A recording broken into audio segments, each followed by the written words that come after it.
Hola mis amados hermanos, buenos días, buenas noches, ¿cómo están ustedes? Bienvenidos una vez más a esta clase que tenemos los días jueves. Estamos en la segunda clase de esta enseñanza que hemos titulado Reconstruyendo los muros de Jerusalén. En esta reconstrucción de los muros de Jerusalén estamos incluyendo la reconstrucción de las puertas, el significado de ellas, el significado de levantar los muros, pero también hemos hablado acerca del significado de tener en nosotros el conocimiento pleno de lo que significa esto reflejado en nuestra vida natural, porque esto sucedió en épocas muy antiguas, pero esta enseñanza tiene un reflejo en nuestra vida actual, en nuestra vida espiritual, en nuestro andar como cristianos. Muchas veces no podemos entender qué es lo que está sucediendo a nuestro alrededor. Quizá a veces tenemos alguna idea equivocada del por qué tenemos ciertos aspectos o circunstancias que aquejan en nuestras vidas. Pero si tú no tienes el conocimiento de la palabra de Dios, si tú no tienes el conocimiento de las enseñanzas que nos dan las Escrituras, probablemente vas a seguir batallando y pensando: no sé qué me pasa en mi vida, no sé por qué tengo tan mala suerte, no sé por qué me está yendo tan mal, no entiendo por qué a veces me va bien, no entiendo por qué. Y entonces hay cosas que tú no comprendes, y entre las cosas que no comprendes de pronto te das cuenta que el propósito de tu vida en esta tierra pues está cada vez menos claro de lo que hemos visto hasta el día de hoy en nuestras propias vidas. Ahora, la primera clase que hablamos acerca vimos una introducción del sacerdote Esdras. Él inició la reconstrucción del templo, y entonces hablamos pues que de manera figurativa nosotros, no figurativo, en cierta medida es literal, pero nosotros no lo podemos percibir, de manera espiritual. Nosotros somos un templo. El templo está para ser habitado por Dios. No es una casa para tenerla abandonada, no es una casa para tenerla,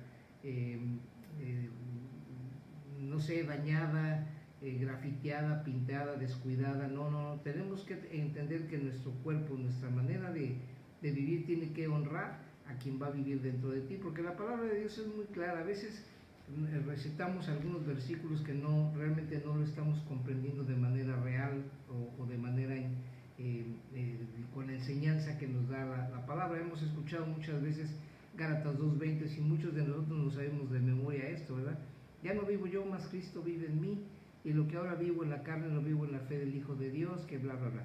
Y entonces dice uno: pues si ya no vivo yo y es Cristo el que vive en mí, entonces, ¿qué quiere decir? Que nosotros, ante los ojos del Padre, estamos muertos al pecado. Pero nuestra carne, nuestro cuerpo, nuestra alma, tiene que estar orientada a la edificación de nuestro ser, para que nosotros seamos parte en un momento dado de la iglesia global en la que habitará la iglesia de Jesucristo, para que nuestro Padre Celestial pueda habitar en medio de nosotros. Entonces, hemos visto pues que nuestra vida, al poderla contemplar como un templo, tenemos que ver que la reconstrucción empieza primero por la parte más interna de nosotros, en la que tú aceptas a tu Señor como tu Salvador, a nuestro Señor Jesucristo. Rafa, buenas noches. Gracias, mi brother. Qué bueno que estás conectado. Entonces, lo que nosotros vemos es que nuestro cuerpo tiene que honrar de una manera determinada a quien es dueño de nuestras vidas, porque Él es nuestro hacedor, Él es nuestro dueño, Él nos ha comprado a precio de sangre, y entonces ya no somos dueños de nuestras vidas ni de nuestros actos. Somos dueños de nuestra llamado en un momento dado, ¿verdad?, tu libre albedrío. Tu libre albedrío solamente está determinado por dos acciones: o estás con Dios o no estás con Dios. Punto. Ese es totalmente tu libre albedrío. Cuando tú estás con Dios, bueno, pues estás buscando su voluntad y hacer el propósito para el cual tú estás en esta tierra, y tu lugar en la expansión del reino, y etcétera, etcétera. Pero si tú tomas la decisión en tu libre albedrío de decir, no estoy con Dios, entonces tú estás tomando un partido diferente y dice Dios, el que no está conmigo, contra mí es.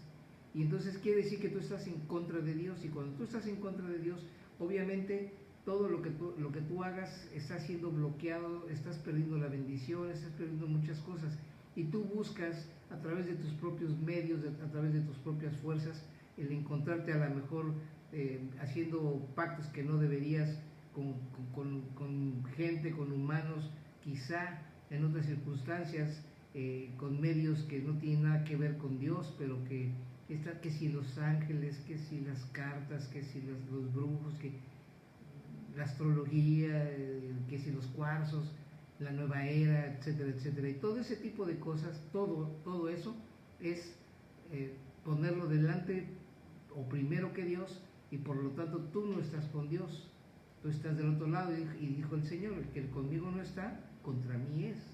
Entonces, en pocas palabras, tú, por lo que dice el Señor, entonces tú estás en contra de Dios.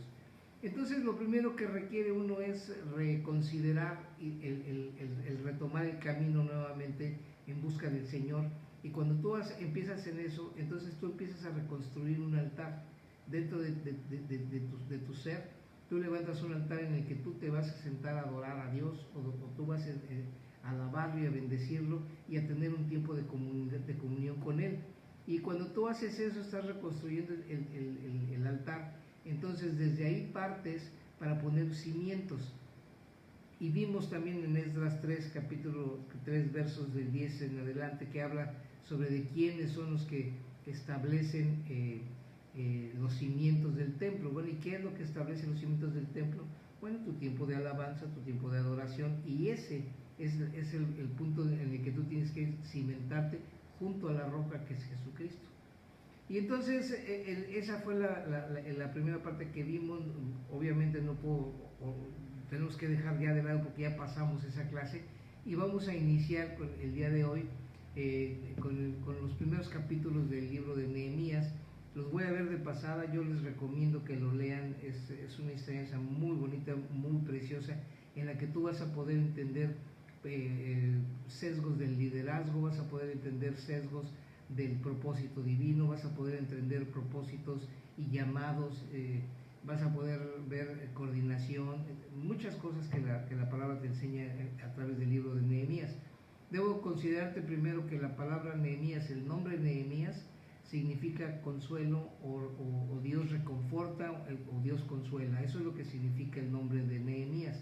Y es importante saberlo porque generalmente los israelitas, los hebreos, a la gente la bautizaban, le ponían un nombre, no la bautizaban, le ponían un nombre que a la larga iba a considerarse como parte de una cuestión profética sobre su vida.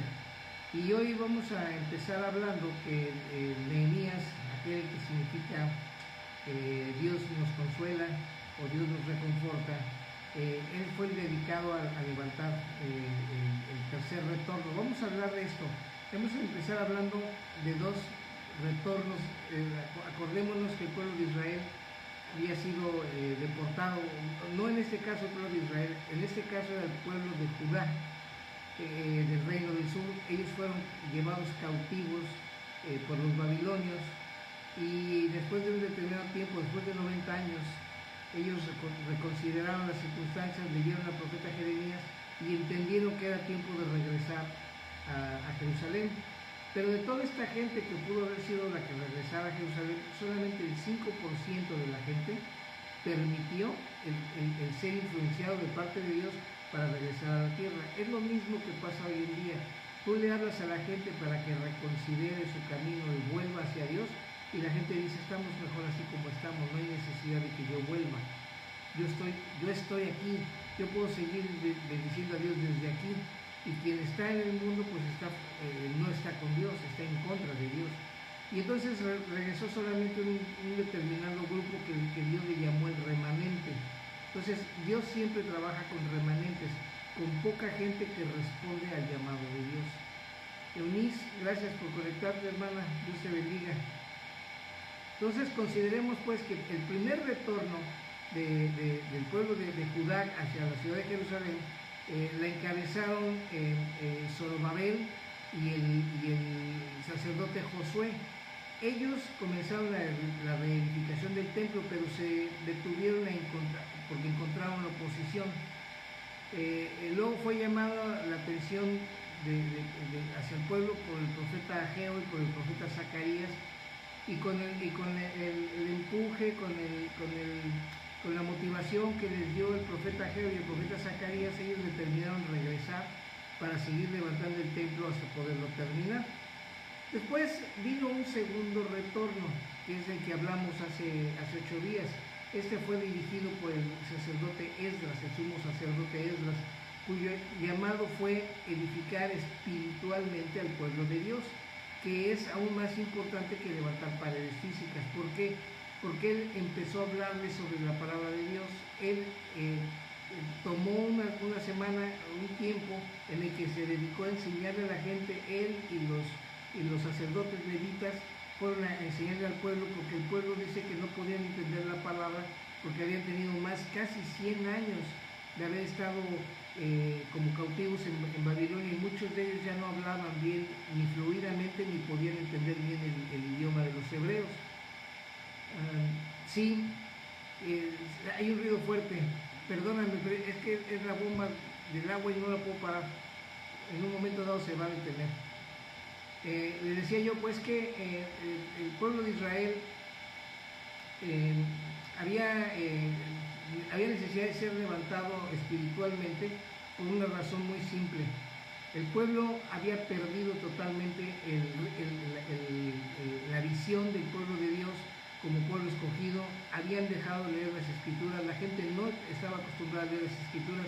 Mientras estuvieron cautivos en Babilonia, poca gente pudo recordar, o poca gente pudo seguir hablando de su palabra. Y así es. Perdóname, sí, déjame buscar el volumen, a ver si así hoy ya lo vamos a modificar. Decía yo que el pueblo de Israel tenía que estar edificado espiritualmente, porque el pueblo había perdido totalmente la visión, había perdido totalmente el rumbo que tenía que tener un pueblo como el pueblo de Israel, que tenía que estar orientado siempre a la palabra de Dios, a la palabra de la ley, y ellos habían perdido totalmente esto. Entonces, cuando ellos llegan en ese segundo retorno, Esdras se dedica a enseñarles la palabra de Dios a todo el pueblo de Judá y a toda la ciudad, y dice que el pueblo lloraba porque la gente podía comprender la palabra de Dios. El Espíritu Santo bajó en ese momento y el pueblo dice que pudo entender la palabra de Dios y lo que significaba.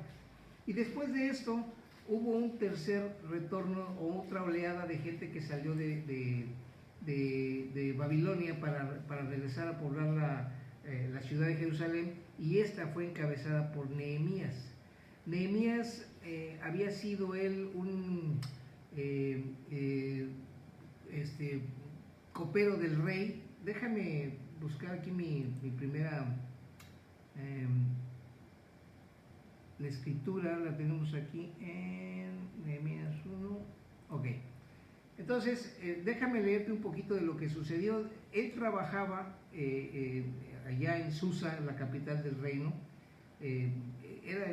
Fue contemporáneo él de Esther y de Mardoqueo, o sea que pues, no sé si se hayan conocido o no, pero eran contemporáneos, eso sí te lo digo. Entonces dice que palabra de Nehemías, hijo de Jacalías: aconteció que en el mes de Quisleu, en el año 20, estando yo en Susa, capital del reino, que vino Hananí, uno de mis hermanos, con algunos varones de Judá, y les pregunté por los judíos que habían escapado, que habían quedado de la cautividad, y pregunté por Jerusalén. Y me dijeron: el remanente, los que quedaron de la cautividad, allí en la provincia, están en gran mal y en gran afrenta, y el muro de Jerusalén derribado y sus puertas quemadas a fuego. Cuando yo oí estas palabras, me senté y lloré, e hice duelo por algunos días, y ayuné y oré delante del Dios de los cielos, y dije: te ruego, oh Jehová de los cielos, fuerte, grande y temible, que guarda el pacto y la misericordia a los que le aman, y guardan sus mandamientos. Esté ahora atento tu oído y abiertos tus ojos para oír la oración de tu siervo, que hago ahora delante de ti día y noche por los hijos de Israel, tus siervos, y confieso los pecados de los hijos de Israel, que hemos convenido contra ti. Sí, yo y la casa de mi padre hemos pecado. En extremo nos hemos corrompido contra ti, y no hemos guardado los mandamientos, estatutos y preceptos que diste a Moisés tu siervo. Acuérdate ahora de la palabra que diste a Moisés tu siervo, diciendo: si ustedes pecaran, yo los dispersaré por los pueblos. Pero si ustedes se volvieran a mí y guardaren mis mandamientos y los pusieren por obra, aunque vuestra dispersión fuera hasta el extremo de los cielos, de allí los recogeré y los traeré al lugar que yo escogí para hacer habitar allí mi nombre. Entonces, esto tenemos que empezar a ver que algo sucedió ahí en la vida de Nehemías, quien empezó a sentir una carga, un llamado, un sentir por el pueblo de Israel. Dice: primero pregunté por el remanente, por esos poquitos que lograron regresar en la primera y la segunda oleada de regreso. Y luego dice: pregunté por la ciudad, y la ciudad estaba destruida, derribada, las puertas quemadas, derribada los muros que protegían la ciudad, etcétera. Y dice que lloró, ¿verdad? Entonces dice: aconteció que en el mes de Quisleu es alrededor del mes de noviembre, principios de diciembre, entre el mediados de noviembre y la primera quincena de diciembre es el mes de Quisleu. Dice: en el año 20, estando yo en la fortaleza de Susa, o en la capital, vino Hananí, uno de mis hermanos, con algunos hombres de Judá, y les pregunté por los judíos, los que habían escapado y habían sobrevivido de la cautividad, y pregunté por Jerusalén. Y la respuesta es que la ciudad estaba destruida y que el pueblo estaba en afrenta, en grave situación, tanto en lo económico, tanto en lo social, tanto en la opresión del enemigo, tanto en el peligro de la gente que estaba alrededor. Y entonces, aunque ya estaba levantado el templo por parte de Zorobabel y de Josué, aunque ya estaba levantado el templo todavía estaba vulnerable, porque no tenía muros, no tenía puertas, ni había nada que protegiera el lugar. En cualquier momento podrían perder todo aquello que habían logrado edificar, tanto el templo como sus propias casas. Y este es un punto bueno para poderlo analizar, porque haz de cuenta que tú acabas de llegar al Evangelio, tú te acabas de convertir, acabas de levantar un altar dentro de tu ser, acabas de entregar tu vida al Señor, pero tu vida está desprotegida, porque probablemente va a haber gente que te quiere empujar, va a haber gente que te quiere lastimar, va a haber gente que te quiere hacer que cambies de opinión y que vuelvas a tu vida pasada y que dejes a Cristo por la paz. Entonces, esta es la semejanza, ¿verdad? El pueblo había estado, ¿cómo se dice?, preocupado por algunas otras cosas, pero no estaban entendiendo que el pueblo tenía que estar completamente cubierto y completamente protegido, como tú tienes que estar protegido después de entregar tu vida a Dios, para que el enemigo no tenga poder en contra de ti, ¿de acuerdo?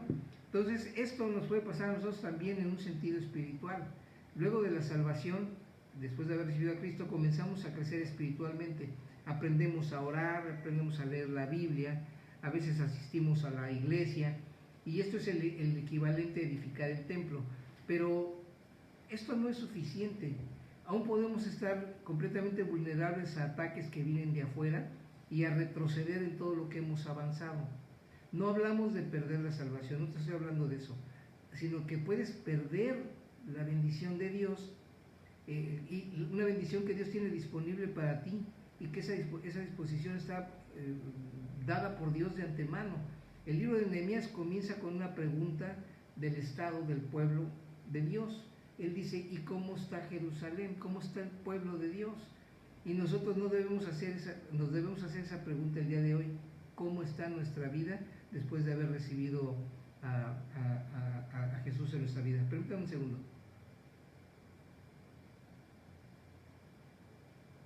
Perdón. Entonces, teníamos que empezar a preguntar cómo está nuestra vida, cómo está nuestra casa, que esa es nuestra ciudad. Ahí está tu esposo, está tu esposa, ahí están tus hijos, está tu vida, está la vida de tu cónyuge, etc. Entonces, tienes que empezar a ver que tienes que empezar a edificar la vida de aquellas gentes que están en tu casa y que tienes que empezar a levantar muros para protegerlo.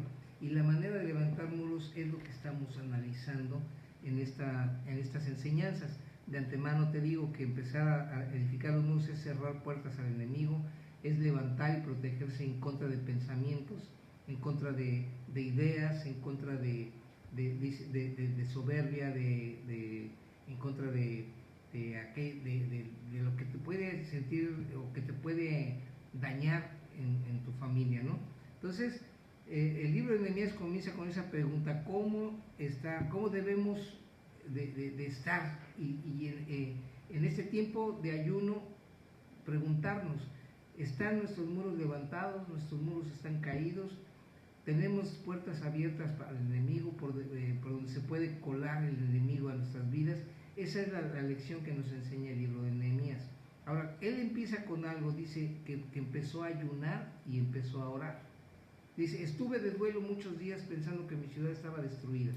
O sea, ¿cómo? Él incluso empieza a orar y dice: Señor, tú y yo hemos pecado, la casa de mis padres y yo hemos pecado. O sea, tiene que empezar a reconocer que su vida jamás ha sido de la manera en que Dios nos ha pedido que vivamos. Muchos de nosotros llegamos al Evangelio yo en mi caso llegué al Evangelio casi de 28 años, 27 años, 28 años llegué yo allá a la ciudad de Hermosillo. Yo llegué, pero cuando mi vida estaba destruida, mi familia estaba destruida, estuve a punto de divorciarme, en fin, mi casa estaba totalmente caída. Y entonces en ese tiempo mi vida podría haber estado destruida de manera significativa y para siempre. Pero tuve la oportunidad de conocer al Señor y empecé a arrepentirme de la vida pasada. Y Dios es tan bueno que borra todo eso y hace una vida nueva contigo. Y entonces él dice que habla con Dios y le dice: mi padre hemos pecado, la casa de mi padre hemos pecado y no hemos hecho lo que tú nos has dicho, y bla, bla, bla. Y entonces él se arrepiente y pide la dirección de parte de Dios para empezar a decir: Señor, dime qué es lo que quieres que yo haga. Y entonces él empieza medio a percibir que algo está sucediendo con la ciudad. ¿Por qué empezó a preguntar por la ciudad? Bueno, es lo mismo que yo te preguntaría a ti: ¿cómo está tu casa? ¿Cómo están tus hijos? ¿Cómo está tu esposo, tu esposa?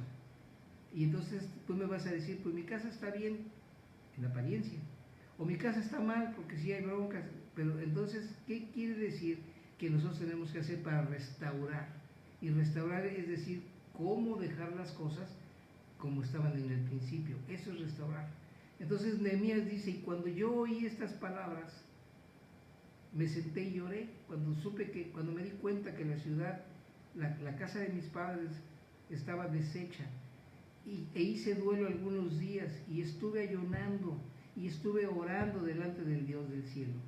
Entonces es un tiempo en el que él tomó conciencia de las circunstancias, en la que en su tiempo de ayuno, en el tiempo de ayuno tienes que dejar de comer físicamente para poder sentir más la presencia de Dios. Y no es para decirle: Dios, veme cómo estoy ayunando, respóndeme. No, es para que tú permitas que tu espíritu esté en sintonía con Dios, para que tú doblegues tu cuerpo y puedas estar más en el espíritu. Y entonces dice que mientras él estaba ayunando y estaba orando delante de Dios, es cuando viene la palabra y empieza a sentir el llamado y empieza a sentir la dirección de parte de Dios. Entonces, hay muchas maneras de ayunar, ustedes lo saben, hay muchas maneras de orar, pero lo primero que dice es: tienes que reconocer, y que durante ese tiempo de ayuno y de oración tienes que reconocer qué es lo que está mal en tu vida. Y entonces entregárselo a Dios: Señor, aquí está, no quiero ya eso en mi vida. Así como Nehemías, nosotros también debemos levantarnos a orar, ayunar por tu casa, por tu iglesia, por tu ciudad, que definitivamente todos estamos en un estado vulnerable. Aunque probablemente veas una ciudad de pie, en nuestro caso, tú puedes ver la ciudad de pie, pero sabes tú que estamos en grave peligro, estamos en grave afrenta, como dice Nehemías, con la pandemia, con la delincuencia, con la criminalidad, con todo este tipo de cosas, con el daño moral, todo este tipo de cosas. Te das cuenta que nuestra ciudad está deshecha. Y mucho de eso se ha ido colando a nuestras vidas y se ha ido colando a nuestras casas. Hoy en nuestras casas nuestros hijos cabalgan y comulgan mucho con la gente del mundo. Hoy para un hijo puedes decir, es que no tiene nada de malo la homosexualidad, tienes que cambiar tu mentalidad, y te das cuenta que los valores están siendo influidos por el mundo. Y tenemos que encontrar el modo de cambiar esas circunstancias en ayuno, en oración, y encontrar cuáles son las puertas que hay que reparar y cuáles son las murallas que hay que levantar. Flor, muchas gracias por estar conectada. Dios te bendiga. Un abrazo para Hermosillo, para tu familia, para tus hijos. Dios te bendiga. Gracias, Flor, por estar conectada. Entonces, tenemos que ir descubriendo ese tipo de cosas. Entonces, basados en la oración de Nehemías, nos damos cuenta que por las razones por las que tenemos que orar. Yo les voy a pedir que en su casa, si tienen ahí a la mano su Biblia, vean el capítulo 1 de Nehemías, capítulo 1, versos del 5 al 11, y ahí vas a encontrar la oración que hace Nehemías para ponerse a cuentas con Dios y para poder ver que la semejanza que hay entre esa oración y el Padre Nuestro, porque todos empiezan de la misma manera, ¿verdad? Padre nuestro que estás en el cielo, santificado sea tu nombre. Y él dice, Padre Santo, que tú eres un Dios grande, poderoso y temible. O sea, está haciendo una palabra de alabanza en ambos casos para poder decir quién es Dios, y luego a partir de quién es Dios, qué es la circunstancia de nosotros. Y Dios perdona nuestros pecados, ¿verdad? Dice, y perdona nuestras ofensas, así como nosotros perdonamos a los que nos ofenden. Entonces, perdonados y perdonar a los que nos rodean, etc. Entonces te das cuenta que hay un paralelo en la oración de Nehemías, hay un paralelo en la oración de nuestro Señor Jesús. Y te vas a dar cuenta, pues, que las circunstancias del Antiguo Testamento se comprueban y se complementan en el Nuevo Testamento. Es decir, la palabra de Dios es la misma ayer, hoy y siempre. Dios es el mismo ayer, hoy y siempre. No hay cambios, en Él no hay variación alguna. Es lo mismo que dijo en el principio y lo dice al final. Siempre Dios es el mismo. Entonces, Nehemías pasó 3 meses, porque dice que oró desde Quisleu hasta Nisán. Es decir, empezó desde noviembre a diciembre, ¿verdad?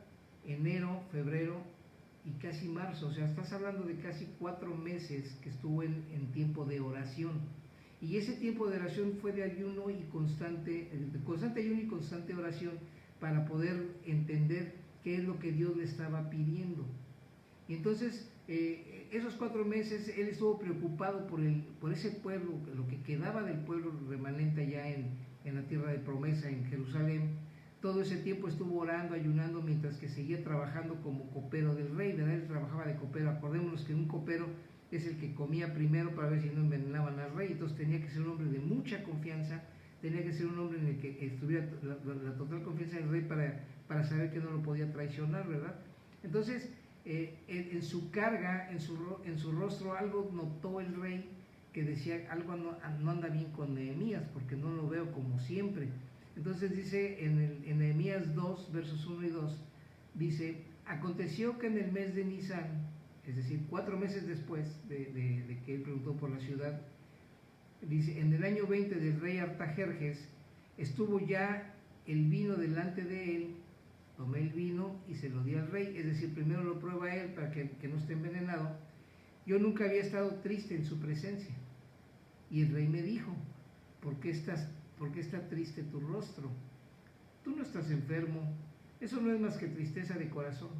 Entonces tuve mucho temor. Te voy a decir, algo notó el rey en la cara de Nehemías. Dice que lo vio triste. Entonces el rey dijo, híjole, se me hace que no hace que se me quiera traicionar, y por eso se ve que su semblante decaído. Entonces le dice, hey, pues yo nunca te he visto así, ¿qué es lo que te pasa? Entonces él, sabiendo que a lo mejor el rey podía pensar que algo estaba sucediendo con su vida en contra del rey, y luego él dice, pues tuve mucho temor. Entonces Nehemías tenía mucho miedo de incomodar al rey, quien no debería de ser o sentirse mal con los problemas de la gente, ni con los problemas personales de los siervos, ni mucho menos pensando que a lo mejor pudiera sentirse como que a lo mejor lo veía como un traidor, etcétera. Y ante esa pregunta Nehemías respondió y dijo: vive el rey para siempre. ¿Cómo no he de estar triste cuando la ciudad, el lugar de los sepulcros de mis padres, está desolada y sus puertas han sido consumidas por el fuego? Fíjate, es bien inteligente aquí en Nehemías, porque Nehemías no le dice: es que la ciudad de Israel a la que tus antepasados fueron y atacaron y la destruyeron, está dañada, y ustedes fueron los que la dañaron. Él dice: ¿cómo no estaré triste sino la ciudad donde están los sepulcros de mis padres? O sea, él empieza a decir algo que tiene que ver con el culto a los muertos que también tenían allá en Babilonia. Y entonces él le hace sentir, imagínate que tú llegas a un lugar y los sepulcros de tus padres están todos hechos bola, tirados, y entonces le cambió ustedes destruyeron mi ciudad y por eso estamos todos dados al cuas. Entonces, cuando el Señor quiere que hagamos algo, Él nos empieza a abrir las puertas. Acordemos que te acabo de decir que Él oró durante 4 meses. Oró 4 meses para que Dios le empezara a dar dirección sobre un asunto, que es la ciudad de sus padres, la ciudad de Judá, Jerusalén. Entonces Él nos puede abrir puertas que en su momento estaban cerradas. Nehemías no había podido dejar su pueblo antes, pero ahora estaba a punto de abrirse una ventana de oportunidad. El Señor le dio gracia delante del rey, quien se mostró dispuesto a dejarlo ir por un tiempo. Le dice: el rey me dijo, ¿y qué es lo que pides? O sea, ¿qué es lo que veo que estás? Pues mira, la ciudad de mis padres está destruida. ¿Y qué es lo que pides? Entonces fíjate lo que dice Nehemías: entonces oré al Dios del cielo y dije al rey: si le place al rey, y si tu siervo ha hallado gracia delante de ti, envíame a Judá, a la ciudad de los sepulcros de mis padres, para que yo la reedifique. Fíjate, dice: oré al Dios de los cielos y dije. ¿Qué tan rápida o cuánto se tardó Nehemías para hacer esa oración al Dios de los cielos? ¿Te digo algo? Él ya había orado durante 4 meses. Él lo que había hecho era: Señor, he estado orando sobre esto, voy. Eso ha de haber dicho, cuando mucho así: Señor, lo que he estado orando, dame gracia. Y dije: si le place al rey, y si tu siervo ha hallado gracia delante de ti, envíame a Judá, a la ciudad de los sepulcros de mis padres, para que yo la reedifique. Entonces, tenemos que darnos cuenta que aquí le está hablando al rey Artajerjes. El rey anterior, el rey Ciro, fue el que les dio la salida, el padre de Artajerjes. Entonces, el hijo de este rey debe haberlo conocido desde que era niño, porque todo el pueblo tenía ya 90 años cautivo allá en Babilonia. Entonces Nehemías debió haber crecido en Babilonia, aunque era judío, de origen judío. Y entonces él debió haber conocido y debió haber sido muy amigo, por lo menos con mucha confianza. Y le dijo: dame chance, envíame para que yo reconstruya la ciudad de mis padres. Entonces tenemos que hablar que le habló al rey, pero también oró al Señor, ¿verdad? De una manera rápida, de lo que estamos, Señor. Debía ser una oración muy breve, porque él ya tenía orando ese asunto desde Quisleo hasta Nisan. Estamos hablando de 4 meses. Él sabía que quien está en control de las circunstancias y aún en control del corazón de ese rey es Dios. Si la carga que él sentía por Jerusalén venía de Dios, él abriría el camino para hacer algo al respecto. Entonces, hay cargas que nosotros mismos nos ponemos o sentimos, ya sea por inseguridad o por miedo, y estas son cargas humanas que nos frenan y que no nos permiten avanzar. A veces no sabes qué hacer, a veces no sé qué hacer con mi esposa, no sé qué hacer con mis hijos, no sé qué hacer con mi jefe del trabajo, no sé qué hacer en ciertas circunstancias, y te impiden avanzar porque tu mente está bloqueada. Pero ¿cuánto tiempo has orado por esas circunstancias? Entonces tenemos que que ver que Dios pone en nosotros a veces una carga para que nosotros actuemos, para que nosotros intercedamos y empecemos a trabajar en esa relación con Dios. Entonces, es un peso divino que nos empuja a hacer la voluntad de Dios. Pero si uno no responde, bueno, pues Dios va a usar a alguien más. Si tú no quieres que Dios te use para levantar y reconstruir tu casa, pues Dios va a usar a alguien más, a lo mejor a uno de tus hijos, y lo va a hacer fuera de tu casa. Él va a reedificar su vida de alguna otra manera, o no lo sé. Entonces, el Señor le abrió esa ventana de oportunidad a Nehemías. No era una puerta para que regresara permanentemente a Jerusalén. Le dijo, me voy a ir y ahí nos vemos. No, trabajaba con el rey. Entonces, él abrió una puerta y le dijo, bueno, ¿cuánto tiempo te vas? Y se pone de acuerdo con el rey. En la primera instancia, él le dijo, entonces el rey me dijo, estando la reina sentada junto a él, ¿cuánto durará tu viaje? ¿Y cuándo volverás? Y le agradó al rey enviarme, y yo le di un plazo fijo. Y aquí no habla de cuánto tiempo le dijo, pero en los capítulos posteriores te vas a dar cuenta que le dijo, Señor, me voy 12 años, ¿te parece bien que me pueda ir 12 años a la ciudad de mis padres? O sea, imagínate al rey. Tengo un hombre que trabaja conmigo desde toda la vida, que lo conozco desde que yo era un bebé, y que él es el que siempre está al pendiente de que nadie me envenene y que me esté cuidando, y de repente me dice, me voy a ir 12 años, no me tardo, voy y vengo en 12 años. Entonces dice el rey que le otorgó el tiempo y también le otorgó recursos para que su siervo llevara a cabo el plan. Quiere decir que Dios tocó el corazón de este rey para hacer lo que Dios tenía en su corazón a través de Nehemías. Entonces, Nehemías, capítulo 2, versos 7 y 8 dice, y dije al rey, si le agrada al rey, que se me den cartas para los gobernadores de las provincias, más allá del río, para que me dejen pasar hasta que yo llegue a Judá, porque tenemos que acordarnos que Babilonia entonces era el que gobernaba el mundo. Entonces tenía que pasar por ciudades y tú no eres babilonio, ¿para dónde?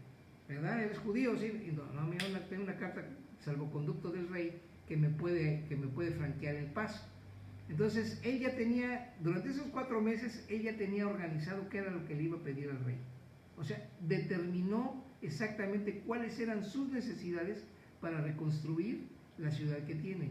Tú tendrías que tener también reestructurados en tu mente, en tu corazón, qué es lo que necesitas hacer para que tu casa esté correctamente bien. No le digas, Señor, arréglame a mi esposa, Señor, arregla a mis hijos, que no, necesito que mis hijos dejen de juntarse con fulano y con sultano, quiero que mis hijos dejen la droga, quiero que, me explico lo que te estoy diciendo. Tendrías que hacer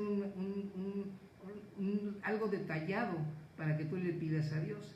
Y le dice, quiero que me den cartas para los gobernadores de las provincias más allá del río para que me dejen pasar hasta que llegue a Judá, y una carta para Asaf, gobernador del bosque del rey, para que me dé madera para hacer vigas en las puertas de las fortalezas, de la fortaleza que está junto al templo, para la muralla de la ciudad y para la casa a la cual yo iré. Y el rey me concedió, porque la mano bondadosa de mi Dios estaba sobre mí. ¿Cómo es que la mano de Dios estaba sobre él? Primero, él oró, ayunó durante un determinado tiempo para que Dios le dijera exactamente qué es lo que quiere para su vida. Ahora, él toma la decisión y dijo, Señor, yo quiero hacerlo. Y Dios le empieza a abrir las puertas para hacer ciertas cosas. Lo más importante de esto es que Dios dijo, Nehemías, quiero esto. Y Nehemías, ¿sabes qué dijo? Sí, Señor, eso voy a hacer. Por lo tanto, la mano bondadosa de su Dios estaba sobre de él. ¿Por qué? Porque es obediente a lo que Dios quiere que tú hagas. Yo te voy a decir algo, la reconstrucción de tu casa y la reconstrucción de tu vida, la reconstrucción de tus relaciones personales y tus relaciones familiares, dependen de que tú obedezcas, dependen que confíes en Dios y depende de que hagas la voluntad de Dios para ti y para tu familia.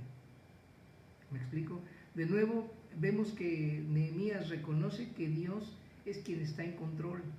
Y él había tocado el corazón del rey. El Señor le abrió paso a Nehemías para ir a Jerusalén y le proveyó de los recursos que él necesitaba. Hay personas que quieren hacer muchas cosas para Dios, ¿verdad? O que quieren hacer muchos arreglos para su casa, pero se frustran porque no tienen los recursos para hacerlo. No sé cómo hacerle para que mi esposo me comprenda, no sé, no tiene los recursos. Los recursos te los va dando y te los provee Dios.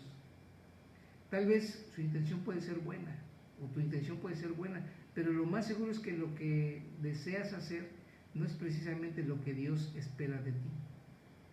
Porque a veces tú quieres, Señor, necesito que cambie mi esposa, y quiero que cambie mi esposo, y quiero que le hagas... Tú ya estás organizando, y no es así. Dios te va a decir, yo voy a cambiar a Dios, pero yo quiero que tú cambies primero. Y entonces, en el momento en que tú cambias y permites que Dios trabaje en ti, dice, busca primeramente el reino de Dios y su justicia, y lo demás, Él te lo añade.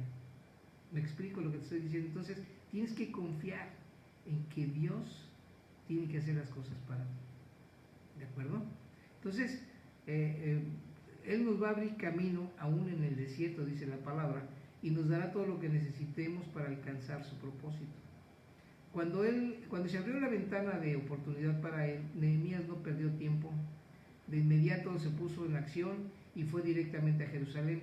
Ahora, te voy a decir, luego de presentarse ante las autoridades allá en Jerusalén y de recuperarse de un largo viaje, 2000 kilómetros te estoy hablando, lo primero que Nehemías hizo cuando llegó a Jerusalén fue realizar una inspección del lugar, pero no lo hizo a la vista de todos. ¿Por qué? Vamos a ver, dice Nehemías 2, 11 y 13. Y llegué a Jerusalén y estuve allí 3 días, o sea, descansando y preparando lo que él tenía que hacer. Y me levanté de noche, yo y unos pocos hombres conmigo, pero no le informé a nadie de lo que mi Dios había puesto en mi corazón que hiciera por Jerusalén, y no había ningún animal conmigo excepto el animal sobre el cual iba yo montado, es decir, su caballo. Salí de noche por la puerta del valle hacia la fuente del dragón y hacia la puerta del muladar, inspeccionando las murallas de Jerusalén que estaban derribadas y sus puertas que estaban consumidas por el fuego. Ahora, Nehemías quería analizar cuál era el estado de la ciudad, viéndolo con sus propios ojos. No quería dejarse influenciar por nadie, por eso es que él se fue de noche y solo. De igual manera, el análisis de nuestra vida la debemos hacer en la privacidad, en lo privado, en lo íntimo, delante de Dios. Los demás pueden ver en ti qué necesitas hacer, pero todo el mundo te va a decir qué necesitas hacer, pero tú no.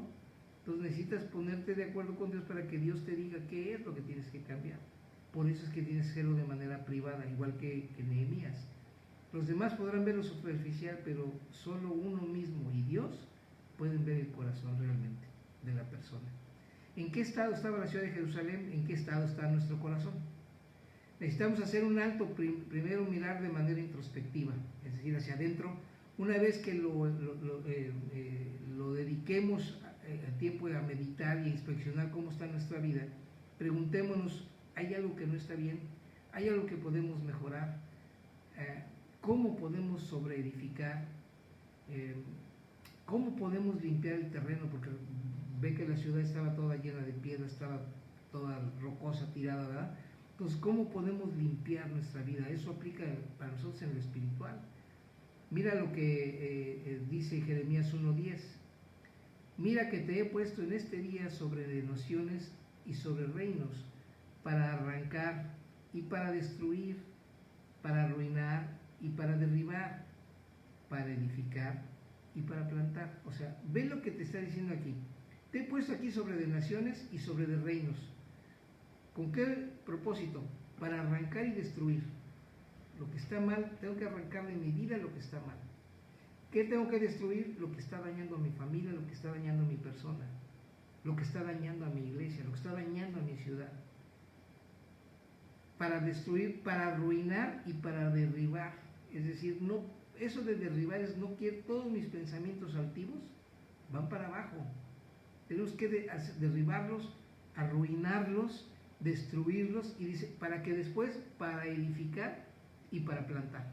Es decir, hay una necesidad de quitar todo lo anterior, todo lo viejo, para poder empezar a edificar y para empezar a plantar.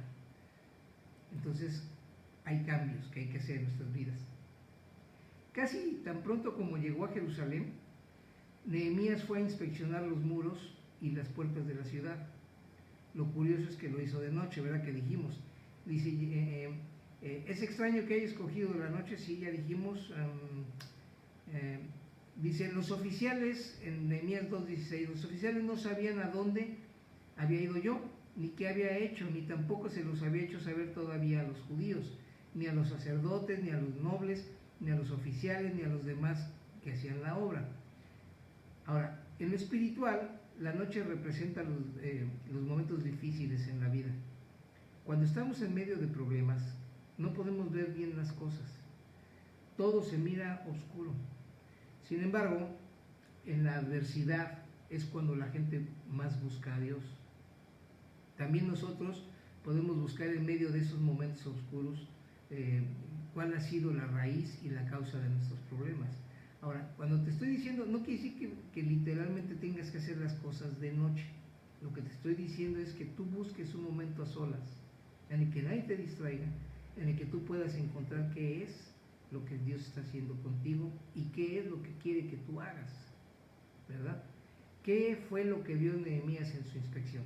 Vamos a ver para ver qué es lo que nosotros podemos ver cuando inspeccionemos nuestra vida de manera introspectiva. Nehemías 2, 13 y 14 dice, salí de noche por la puerta del valle hacia la fuente del dragón y hacia la puerta del muladar, inspeccionando las murallas de Jerusalén que estaban derribadas y sus partes que estaban consumidas por fuego.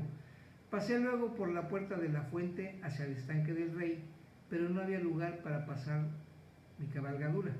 Entonces, Nehemías comenzó su inspección en la puerta del valle. Esto que se traduce como valle en el hebreo es la palabra gai, que en español se puede traducir más bien como barranco, no como un valle, como un barranco. No se trata de una anchura de valle, sino como un barranco profundo. En ese lugar era donde la gente tiraba a los ídolos y los dejaba que el río se los llevara. Cuando inspeccionamos nuestra vida debemos ir a esos lugares profundos y tirar en lo más profundo todo aquello que ha dañado nuestra vida y todo aquello que puede dañar la vida de los que nos rodean. En el camino nos topamos después con la fuente del dragón. ¿Quién es el dragón? La serpiente antigua, que es diablo y Satanás, es lo que dice la escritura. Y no es que se te aparezca el diablo, es que el diablo siempre ha estado en tu vida y tú nunca te has dado cuenta. Por eso la gente con vicios, la gente con hábitos, la gente con manías, la gente con tipo de cosas que hacen que no son correctas. Entonces, ¿qué quiere decir? El diablo siempre dice que es el acusador.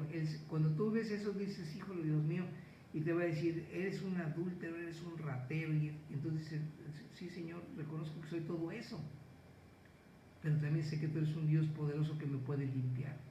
Entonces, aunque te encuentres con esas situaciones de culpabilidad, tú tienes que entender que Dios ya te ha limpiado de todo eso. Y conducirnos o condenarnos por lo malo, eso es lo que quiere Satanás, pero no lo vamos a permitir.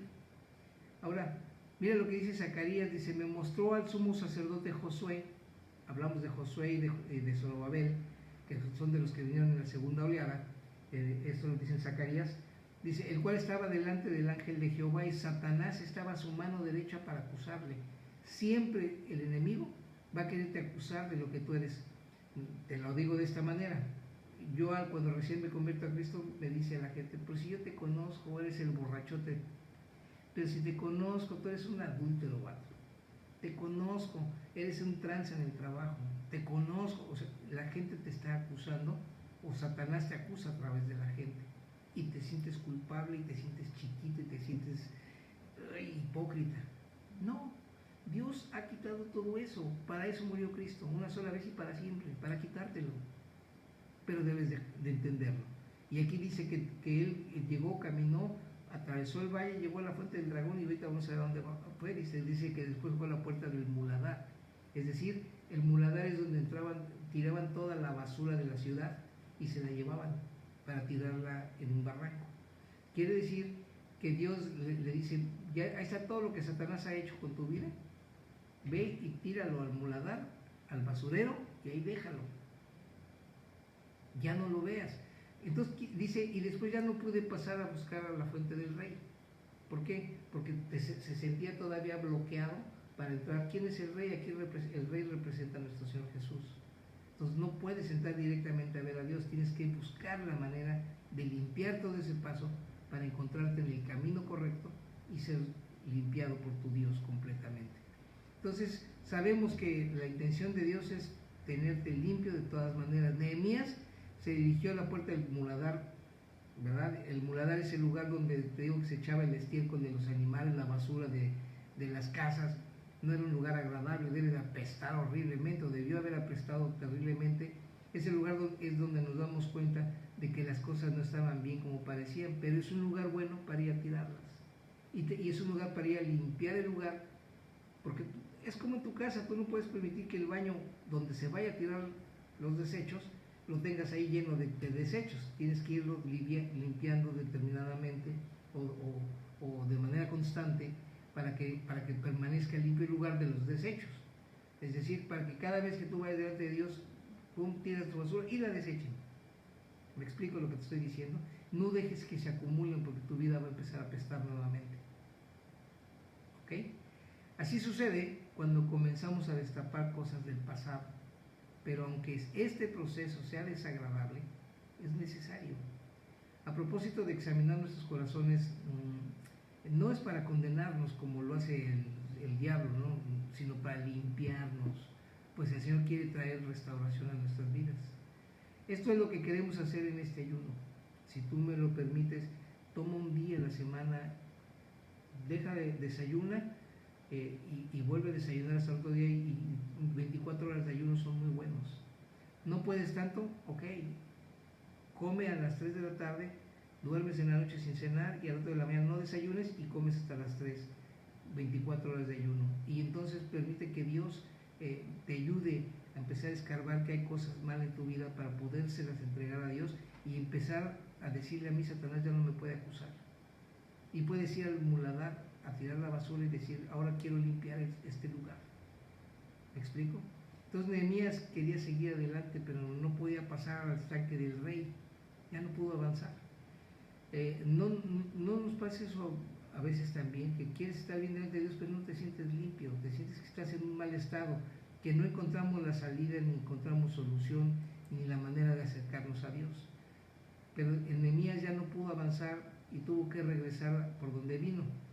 Pero antes pasó por el torrente, dice: y subí de noche por el torrente a inspeccionar las murallas.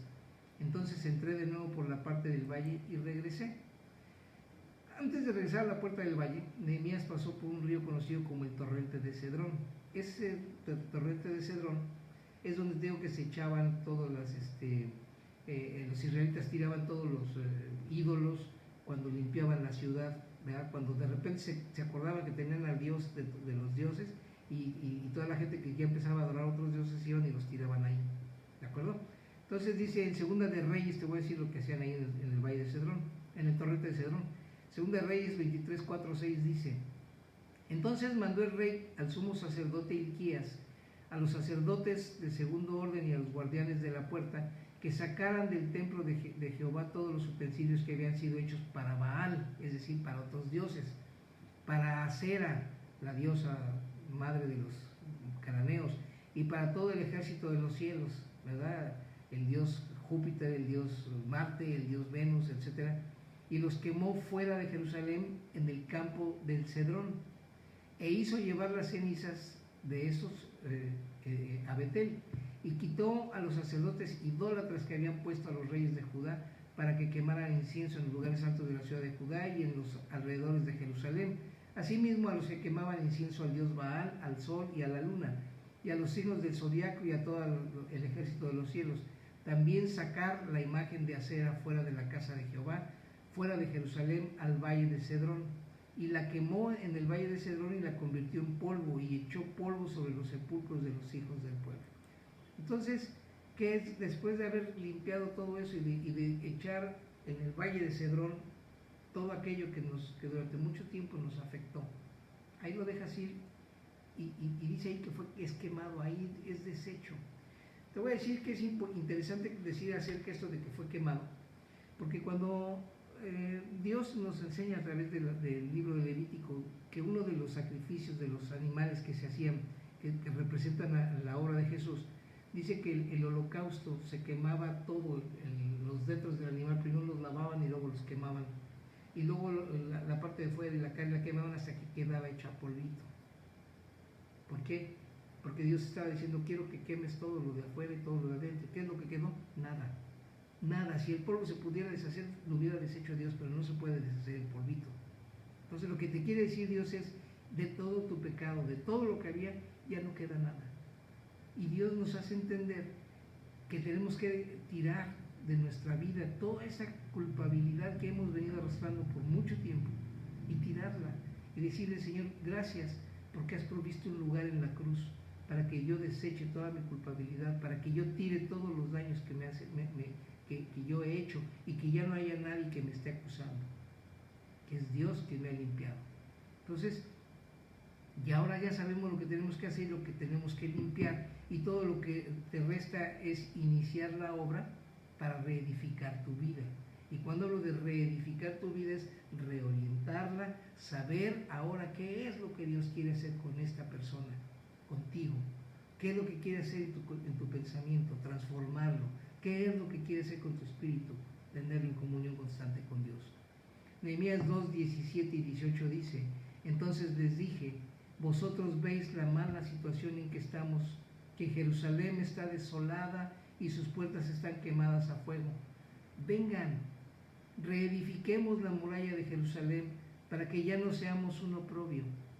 Y les conté cómo la mano de mi Dios había sido bondadosa conmigo y también las palabras que el rey me había dicho.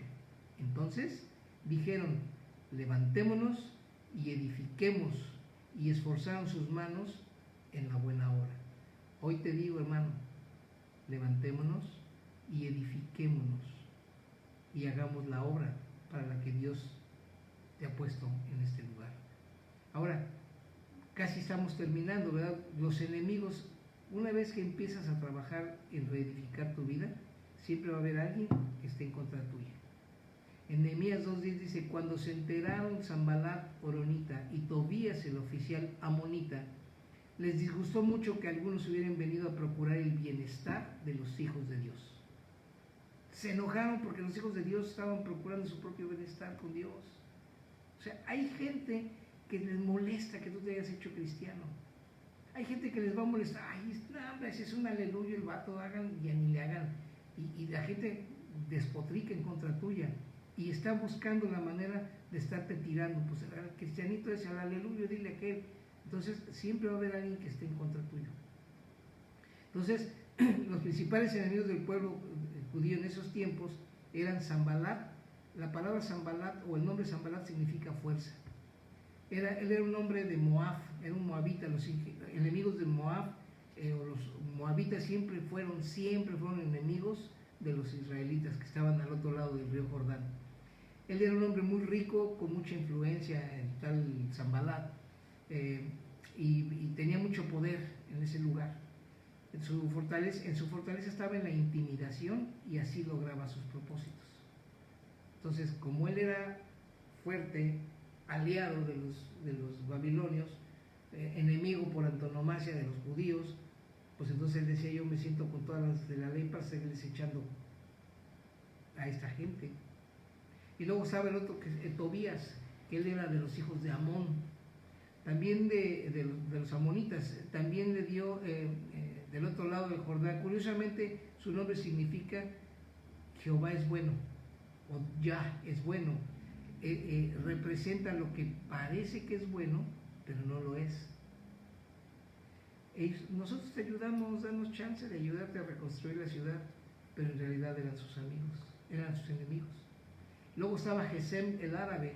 La palabra Gesem significa lluvia o tormenta, o lo que arrastra la tormenta, y representa lo carnal, lo inmundo, lo mundano. Él era árabe. Los árabes son los descendientes de Ismael, los hijos de Agar, que no eran los de la promesa y que ahora son, hoy llamemos de maometanos o islámicos, ¿verdad?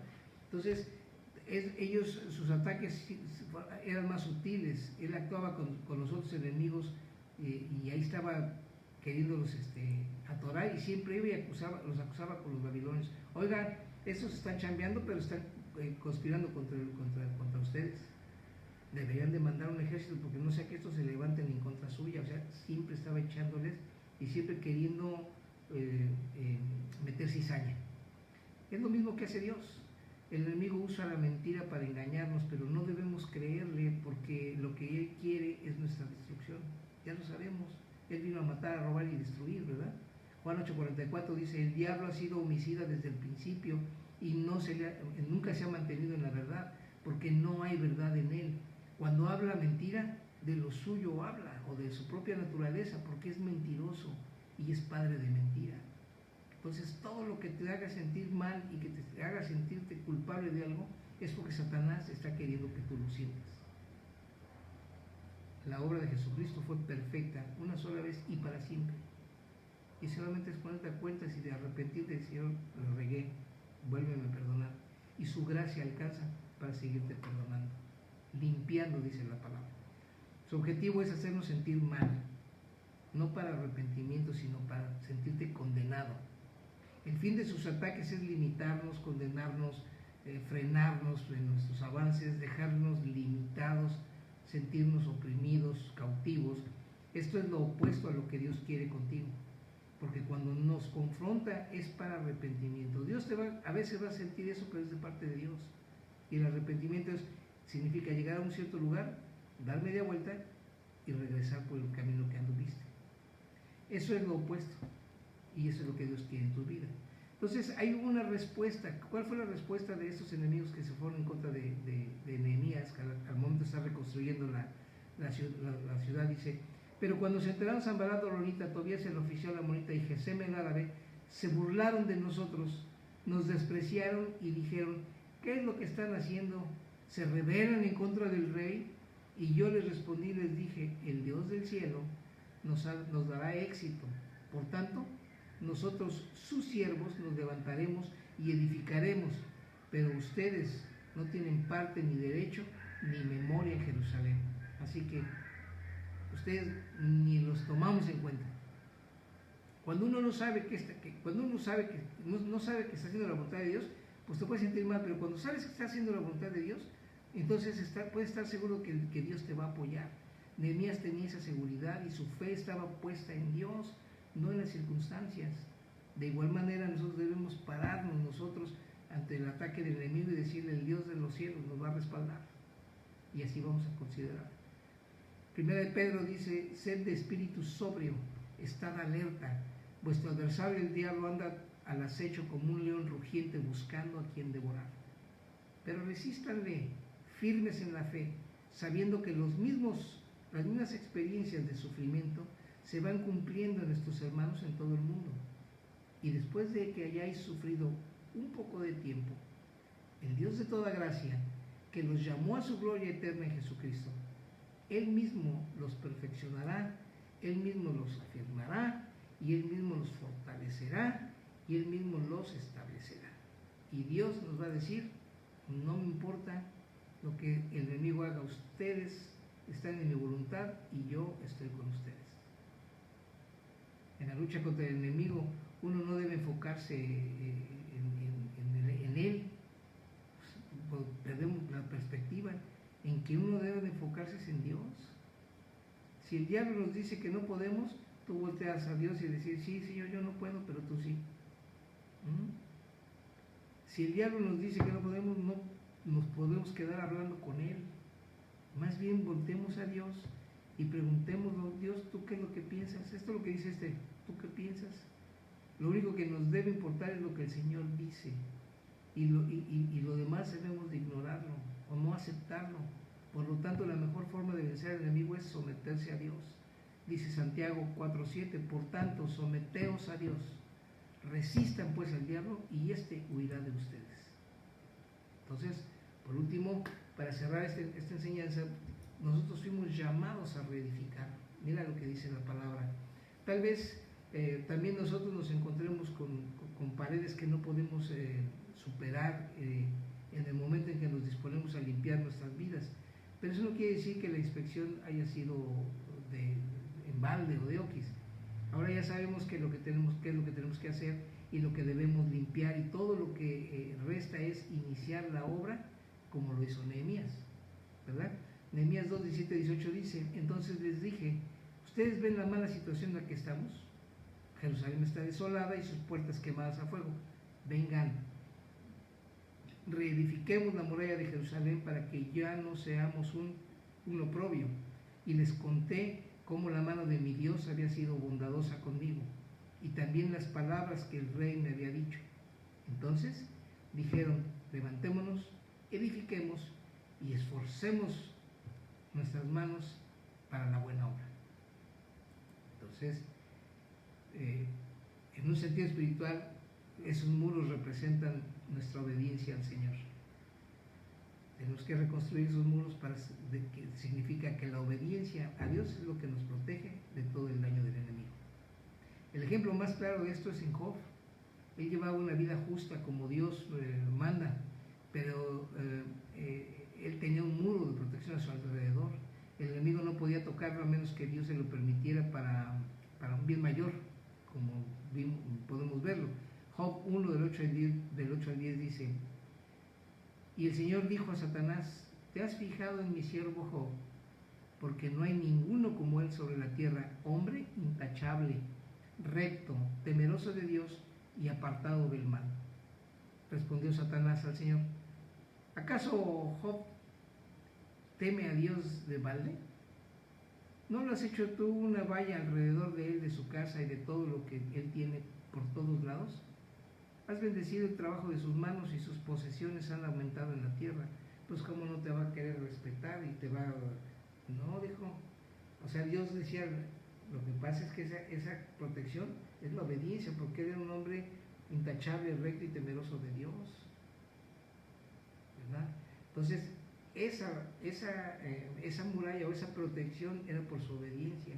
Y Satanás le dijo: a ver, déjame entrar y por ahí a ver si de veras y Job jamás cambió, siempre estuvo, a pesar de todo lo que le pasó, siempre estuvo del lado de Dios. ¿Qué le dice a su esposa? No, hombre, ya maldice a tu Dios y muérete. Y él dice: ¿a poco nomás voy a bendecir a Dios cuando me da las cosas buenas? ¿A poco no también tengo que bendecirlo cuando reciba las malas? Así que él nunca cedió y finalmente venció al diablo. Entonces, vamos a dejarlo aquí en esta